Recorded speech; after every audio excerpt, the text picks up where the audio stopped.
নমস্কার, আমি অন্বেষা কয়েশপুর নেতাজি বিদ্যা মন্দিরের তরফ থেকে আজকের ভিডিওটা ক্লাস 11দের জন্য।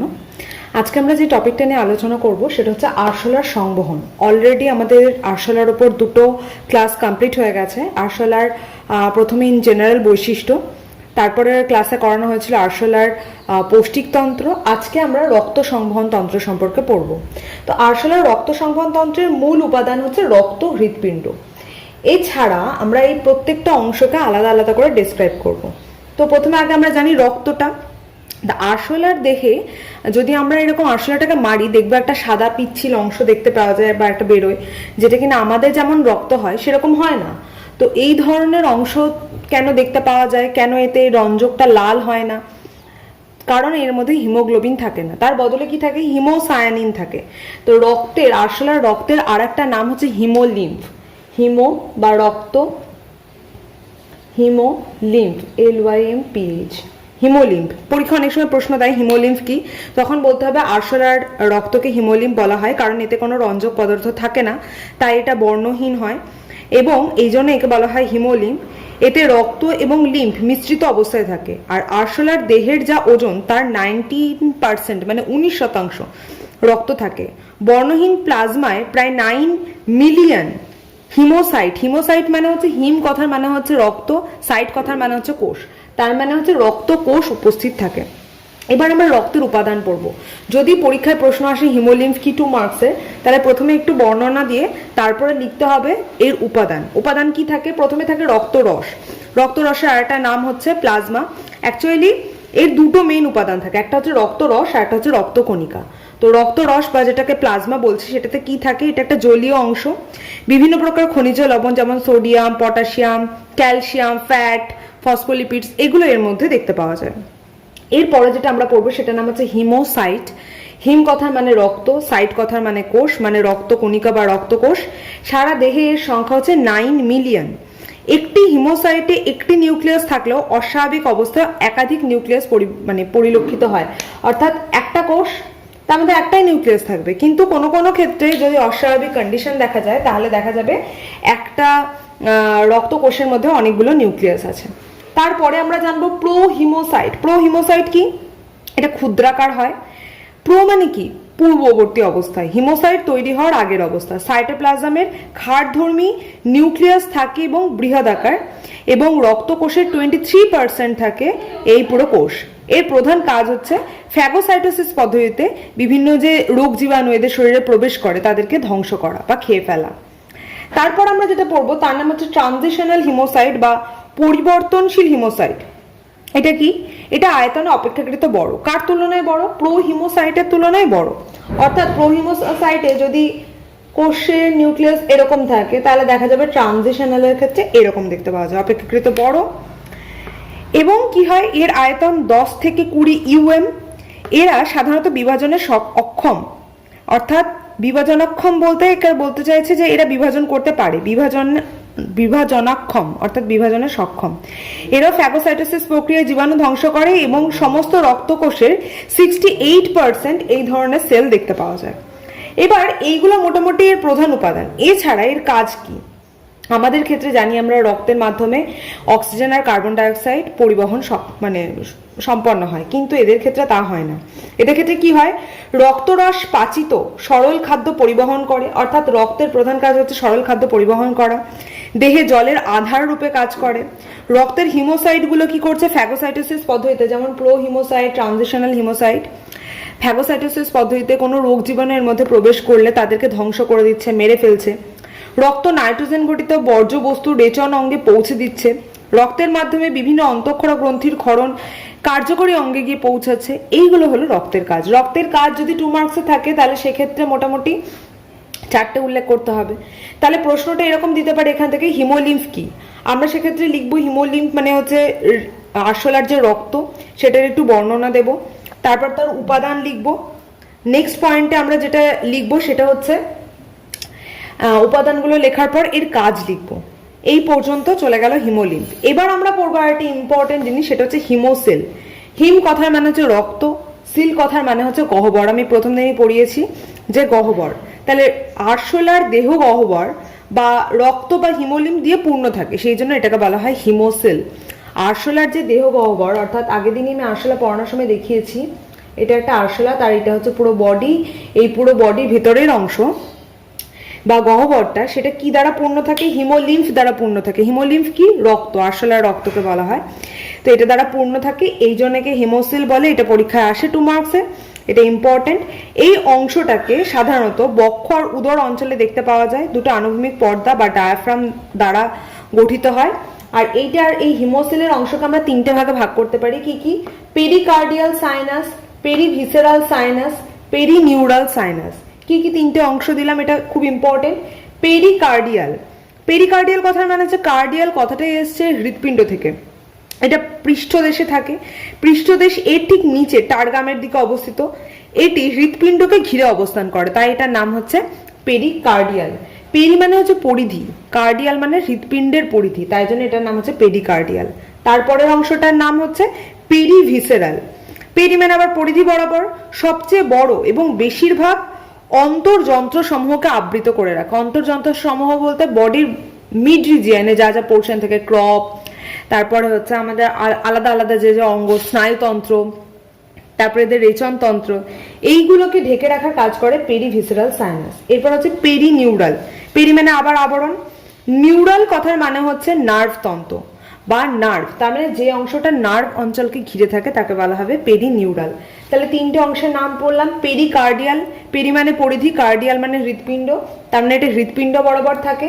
পেরিভিসেরাল মানে মধ্য অংশ বরাবর, মানে মাঝখানে, বডির মাঝখানে যা যা যন্ত্র সমূহ বা অঙ্গ সমূহ থাকে তাকে ঘিরে থাকে।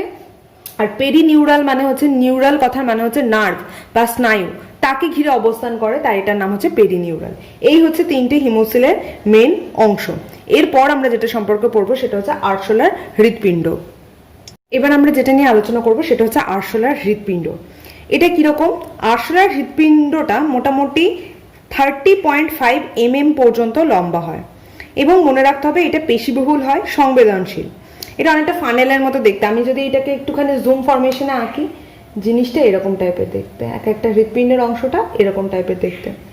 এবং আরশোলার হৃৎপিণ্ডের টোটালি 13টা প্রকোষ্ঠ থাকে। আমি এখানে আঁকার সময় অত মানে ব্যাপারটা মেনটেন করিনি, কিন্তু যখন আঁকার সময় চেষ্টা করতে হবে এটা একটু মেনটেন করা, সেটা হচ্ছে 13টা খণ্ড দেখাতে হবে, এরকম 13টা চেম্বার দেখাতে হবে, তাহলে আঁকাটা অনেক বড় হয়ে যায়। সেই জন্য উচিত অ্যাকচুয়ালি যখন পরীক্ষা আঁকতে দেবে তখন এসব আরশোলা ফারশোলা না এঁকে এরকমভাবে দেখানো, যে দুটো অংশ দেখালাম, আমি দুটো পার্ট দেখালাম বা দুটো চেম্বার দেখালাম, পুরোটার মধ্যে দেখানোর থেকে এরকমভাবে দেখানোটা ইজি, কারণ অনেকটা কম সময় লাগবে। আরশোলার এই যে চেম্বার, এর সংখ্যা হচ্ছে 13টা।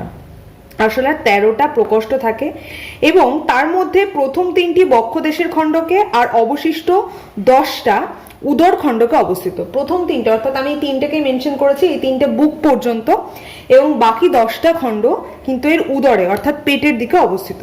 হৃৎপিণ্ডের প্রথম প্রকোষ্ঠটি অর্থাৎ এই অংশটা, এইটি একমাত্র সরু নালিকার অগ্র অ্যাওর্টা গঠন করে, যা রক্তকে হেড সাইনাসে নিয়ে যায়। প্রত্যেকটা প্রকোষ্ঠের পশ্চাৎ প্রান্তে একজোড়া করে ছিদ্র থাকে, এগুলোর নাম হচ্ছে অস্টিয়া।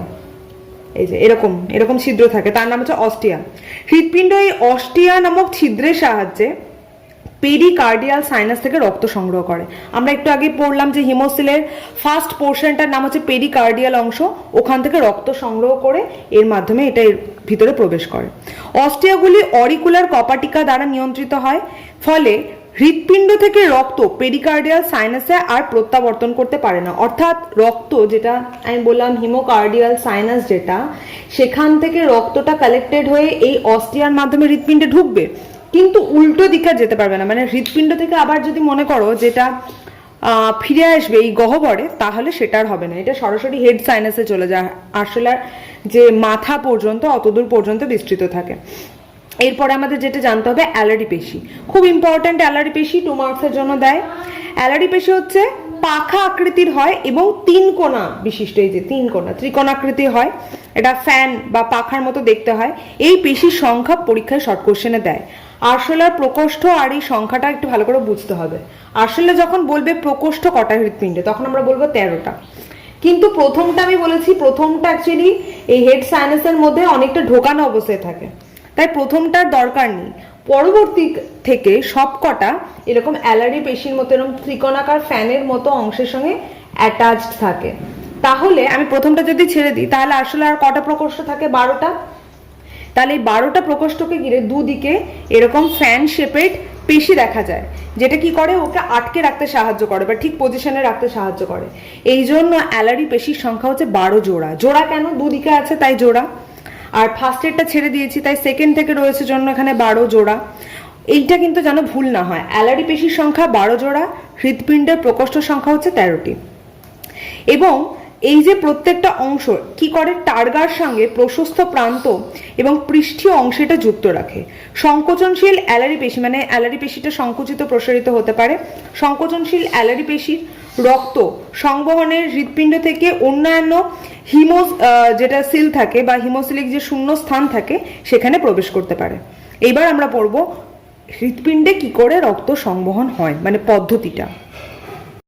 আমরা যদি আরশোলার রক্ত সংবহন দেখি তাহলে দেখব আরশোলার যে পুরো বডিটা, অর্থাৎ আমরা যদি একটা আরশোলাকে সাইড বাই মানে এই রকম পোর্শনে দেখি, অর্থাৎ এটা যদি ওর মুখের রিজিয়নটা হয়, পুরো বডির পোর্শনটাকে যদি আমরা দেখতে পাই, এই যে ভিতরে যে গহ্বরটা থাকে,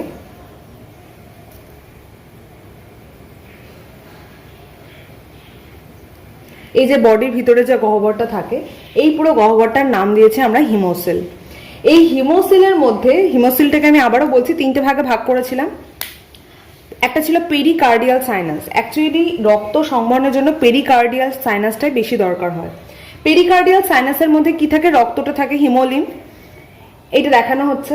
সেইটা হৃৎপিণ্ডের মধ্যে আমি একটু আগে দেখালাম যে এরকম ছিদ্র থাকে, তার নাম অস্টিয়া।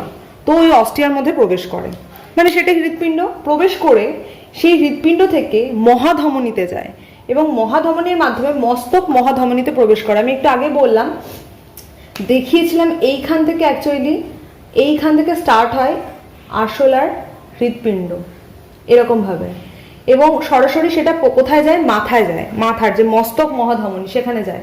মস্তক মহাধমনী থেকে পেরিভিসেরাল এবং পেরিস্টার্নাল হিমোসিলে চলে আসে, অর্থাৎ ওখান থেকে বডির মধ্য যে ফাঁকা অংশটা গহ্বর সেইখানে চলে আসে এবং সেখান থেকে আবার পেরিকার্ডিয়াল সাইনাসে চলে যায়। হৃৎপিণ্ডের কাছাকাছি পরিধি বরাবর যে গর্তর অংশটা থাকে সেখানে চলে যায়, সেখান থেকে আবার হৃৎপিণ্ডে প্রবেশ করে।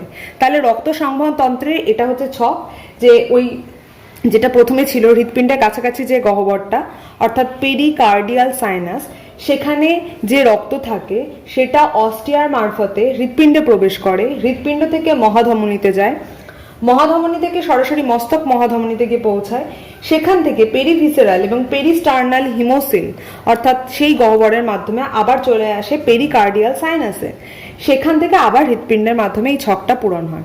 এইটা হচ্ছে আরশোলার একটা রক্ত সংবহন। যদি ছকের সাহায্যে দেখাতে বলে তখন এইটা দিয়ে দেখাতে হবে। এবার যেটা নিয়ে আমরা ডিসকাস করব, আরশোলার শ্বসন, অর্থাৎ আরশোলা কিভাবে রেসপিরেশন বা শ্বাসকার্য চালায়। তো আরশোলার শ্বাসকার্য চালানোর জন্য মেন যে অংশগুলো দরকার, অর্থাৎ যেগুলো বা যে অঙ্গগুলো আরশোলার শ্বাস প্রশ্বাস নিতে সাহায্য করে তা হলো শ্বাসছিদ্র। পরীক্ষায় খুব শর্ট কোশ্চেন দেয় যে আরশোলা কতগুলো শ্বাসছিদ্র থাকে, তখন আমাদের বলতে হবে 10 জোড়া। ইংলিশে বলা হয় how many spiracles present in cockroach, that is 10 pairs, 10 জোড়া। এরপর আমরা দেখবো যে আরশোলার শ্বাসছিদ্রটা একটু কেমন, একটু জাস্ট ছোট্ট করে শুনে নি। এটা সারা শরীরে অ্যাকচুয়ালি পুরো বডির দুটো পাশ বরাবর থাকে। এই ছিদ্রপথে শ্বাসবায়ু শ্বাসনালীতে প্রবেশ করে। প্রথম 2 জোড়া শ্বাসছিদ্র বক্ষদেশে অবস্থিত এবং এদের বক্ষদেশীয় শ্বাসছিদ্র বলে। অর্থাৎ পুরো বডি জুড়ে প্রথমে যেটা বক্ষ রিজিয়ন, যেটা বুকের পোর্শন, সেখানে থাকে দুটো মানে দুটো জোড়া, এবং অবশিষ্ট যে 8 জোড়া শ্বাসছিদ্র সেটা উদরে অবস্থিত। আমরা যদি এখানে একটা আরশোলার পার্ট একে দেখাই, যদি আমরা পুরো পার্টটা একে দেখাই তাহলে দেখবো আরশোলার এই পার্টের মধ্যে বুকের মানে এই দুটো পোর্শনে এরকম জায়গাতে থাকে 2 জোড়া, বাকি যে 8 জোড়া সেটা উদর অংশ অবস্থিত। এরপরে আমরা যেটা দেখবো সেটা হচ্ছে শ্বাসনালী। শ্বাসনালী রূপলি সাদা একটা একটোডার্ম নির্মিত নালী, যা ত্বকের বিভিন্ন অংশে এটা অবস্থিত, মানে অ্যাকচুয়ালি ত্বক অর্থাৎ স্কিন এর লেয়ারের নিচের দিকে অবস্থিত। উদর গহ্বরের প্রতি পাশে 3টি অনুদৈর্ঘ্য শ্বাসনালী এর মধ্যে থাকে। এই জায়গাগুলো হচ্ছে কি, এর শ্বাসনালীটা কি, যেখানে শ্বাস ছিদ্র শেষ হলো তার পরবর্তীকালে বিভিন্ন নালী তৈরি হয়েছে, সেগুলোকে বলা হয় শ্বাসনালী। তারপর তৈরি হয় সেগমেন্টাল ট্রাকিয়া, অর্থাৎ ওই যে এখানে ছিদ্র তৈরি হলো, তারপরে তৈরি হলো বিভিন্ন নালী যেগুলো এরকম ভাবে বয়ে গেছে পুরো বডির মধ্য দিয়ে, সেগুলো তো একটা পয়েন্টে এসে মিলিত হয় বা কোনো একটা জায়গায় গিয়ে মিলিত হয়, সেই পার্টটা হচ্ছে আলটিমেট সেগমেন্টাল ট্রাকিয়া। এবং তারপরে বিভিন্ন ট্রাকিওলস দেখতে পাওয়া যায়। আমাদের যেমন শ্বাস প্রশ্বাসে বিভিন্ন শাখা প্রশাখা থাকে, এদেরও ক্ষেত্রে বিভিন্ন রকম ব্রাঞ্চ দেখতে পাওয়া যায়, এরকম সাইডে এরকম ব্রাঞ্চ, এবং তা থেকে পরবর্তী ছিদ্রের সঙ্গে যাতে লিঙ্ক থাকে এরকম ব্রাঞ্চ, এগুলো দেখতে পাওয়া যায়, সেগুলোকে বলা হয় ট্রাকিওলস। আর এদের যদি শ্বসন কৌশলটাকে আমরা দেখি যে কি পদ্ধতিতে শ্বাস নেয়, তাহলে সেটাকে আমরা দুটো ভাগে ভাগ করব। একটা হচ্ছে বিশ্রামকালীন অবস্থা, আর একটা হচ্ছে উড্ডয়ন অবস্থা। বিশ্রামকালীন অবস্থাটা কিরকম? যে সময় আরশোলা উঠছে না, অর্থাৎ এক জায়গায় বসে আছে, এই সময়ে শ্বাসগ্রহণ পদ্ধতিতে শ্বাসছিদ্রের মাধ্যমে বায়ু শ্বাসনালী দিয়ে, অর্থাৎ এরকম শ্বাসনালী দিয়ে ট্র্যাকিওলে এসে পৌঁছায়। ট্র্যাকিওলগুলি কলারসে পূর্ণ থাকে, অর্থাৎ আমরা একটু আগে পড়লাম যে হিমোলিম্ফ থাকে, তাহলে এগুলো কলারসে পরিপূর্ণ থাকায় শ্বাসবায়ুর আদান প্রদান খুব ধীরে ধীরে ঘটতে থাকে এবং উৎপন্ন কার্বন ডাইঅক্সাইডের বেশিরভাগই দেহত্বকের মাধ্যমে ব্যাপন প্রক্রিয়ায় বের হয়ে যায়। যেহেতু বডির মধ্যে কার্বন ডাইঅক্সাইডের পরিমাণ অনেক বেশি থাকে এবং ব্যাপন প্রক্রিয়ায় বলা হয় বেশি ঘনত্ব থেকে কম ঘনত্বের দিকে বায়ুর আদান প্রদান ঘটবে, তাই বডির ভিতরে থাকা কার্বন ডাইঅক্সাইডের পরিমাণ যেহেতু বেশি থাকে, তাই কোষ থেকে কার্বন ডাইঅক্সাইড বেরিয়ে যায়, কারণ পরিবেশের কার্বন ডাইঅক্সাইডের ঘনত্ব কম হয়। এটা গেল বিশ্রামরত অবস্থায়। কিন্তু যখন ওরা উঠছে, অর্থাৎ উড্ডয়ন অবস্থায়, সেই সময় কি দেখা যায়? উড্ডয়নকালে আরশোলার দেহে বিপাকীয় ক্রিয়া বৃদ্ধি পায়। বিপাকীয় ক্রিয়া মানে হচ্ছে মেটাবলিক যে রেটটা থাকে, অর্থাৎ শরীরে বিভিন্ন যে এই যে উঠছে ওড়ার সময় যে শক্তির প্রয়োজন হচ্ছে, এই সময় এগুলো তো অনেক বৃদ্ধি পায়। এর ফলে কি হয়? কলার আস্রাবণে চাপ বেড়ে যায়, অর্থাৎ আমাদের যেমন বিপি হাই হয়, ওদের তো সেরকম বিপি নেই, ব্লাড প্রেশার নেই, তো কি হয়? ওদের কলার উপরে যে রসগুলো থাকে হিমোলিম্ফ, তার উপর চাপ বৃদ্ধি পায়। তখন ওই ট্র্যাকিওলগুলো থেকে কলারস কলায় ভিতরে প্রবেশ করবে এবং ফিরে আসবে। ফলে কি হবে? অক্সিজেন সরাসরি কোষে গিয়ে পৌঁছাবে। এর আগে কি ছিল? যখন বিশ্রামরত অবস্থায় ছিল, এই ট্র্যাকিওলের যে মুখগুলো সেগুলো খোলা ছিল না, কিন্তু এই সময় খোলা থাকলো। তার ফলে কি হয়? সরাসরি অক্সিজেন কোষে প্রবেশ করে এবং কার্বন ডাইঅক্সাইড কোষ থেকে সরাসরি ট্র্যাকিওলগুলিতে প্রবেশ করে এবং শ্বাসনালী আর শ্বাসছিদ্রের মাধ্যমে সেগুলো দেহের বাইরে নির্গত হয়। এই সময় শ্বসনের হারও ভালো থাকে। তার মানে আরশোলা যখন বিশ্রামরত অবস্থায়, অর্থাৎ এক জায়গায় স্থির থাকবে, তখন ওর শ্বাসবায়ুর পরিবর্তন হওয়াটা বা পরিবহন হওয়াটা কিন্তু র্যাপিড হবে না, খুব ধীর গতিতে হবে। কেন? কারণ ওই সময় দেহ গহ্বর যেটা বা ট্র্যাকিওলগুলো যেটা, তার মুখগুলো দেহ তরল দ্বারা পরিপূর্ণ থাকবে। তার ফলে ব্যাপন প্রক্রিয়ায় কার্বন ডাইঅক্সাইডকে কোষ থেকে বাইরে বেরোতে হবে, তাই সেটা খুব ধীর গতিতে ঘটে। কিন্তু ওরা যখন উঠতে থাকে তখন কি হয়? ওই যে তরলটা আছে তার উপর চাপ সৃষ্টি হয়, তার ফলে কি হয়? ট্র্যাকিওলের যে মুখগুলো থাকে সেগুলো খুলে যায়, তার ফলে ইজিলি পরিবেশের অক্সিজেন যেমন কোষের মধ্যে ঢুকতে পারে, তেমন এই দেহের মধ্যে থাকা কার্বন ডাইঅক্সাইডও ইজিলি দেহ থেকে বেরিয়ে যেতে পারে। এই পদ্ধতিটা খুব র্যাপিডলি হয়, খুব দ্রুত গতিতে এটা হয়। কিন্তু বিশ্রামরত অবস্থায় যখন থাকে তখন কিন্তু এই পরিবহনটা দ্রুত হয় না।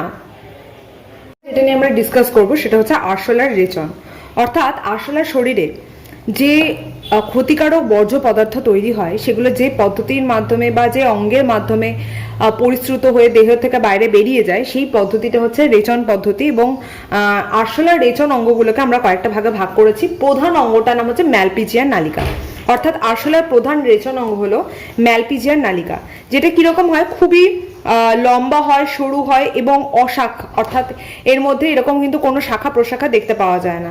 জিনিসটা কিরকম হয়? ম্যালপিজিয়ান নালিকা যদি আমরা দেখি, এইরকম সরু একটা অংশ, তার মধ্যে এই রকম, অর্থাৎ যেখানে আমাদের আগের দিন পৌষ্টিক নালী পড়েছি, পৌষ্টিক নালীর পরে এরকম কিছু অংশ ছিল সরু সরু, সেগুলোকে বলা হয় ম্যালপিজিয়ান নালিকা। কিন্তু এখান থেকে কিন্তু কোনো শাখা প্রশাখা বেরোবে না, এটা মাথায় রাখতে হবে। এই যদি কোষটাকে আমরা একটু জুম করে দেখি, তাহলে আমরা এর মধ্যে এরকম অংশ দেখতে পাবো, যেখানে দেখানো হচ্ছে এগুলো কোষটা এরকম ভাবে থাকে। এটা ক্রস সেকশন করে যদি এইটাকে আমি মাঝখান দিয়ে কাটি এবং সেটাকে মাইক্রোস্কোপে তলায় নিয়ে দেখি, তাহলে এরকম অংশ দেখতে পাবো। এইগুলো কি হয়, এরা সাধারণত সংখ্যায় থাকে 60 থেকে 150টা। নালিকাগুলি 6টা থেকে 8টা গুচ্ছে সঞ্চিত থাকে এবং এতে প্রচুর পরিমাণে কি হয়, জল, সোডিয়াম, ক্লোরিন, পটাশিয়াম এগুলোর কি হয়, শোষণ হয়, অ্যাবজর্পশন হয়, যেটা মানুষের ক্ষেত্রে দেখতে পাওয়া যায়, এদের ক্ষেত্রে এরকম দেখতে পাওয়া যায়। এরপর দেখবো আমরা মেদপুঞ্জ। মেদকলা দ্বারা ফ্যাটি অ্যাসিড উৎপন্ন হয়, অর্থাৎ তোমরা যদি আরশোলাকে কাটো তাহলে দেখবে ওর ভিতরে অনেক সাদা সাদা অংশ দেখতে পাওয়া যায়, এগুলো হচ্ছে আরশোলার মেদপুঞ্জ, যেটাকে ইংলিশে বলা হয় ফ্যাট বডি।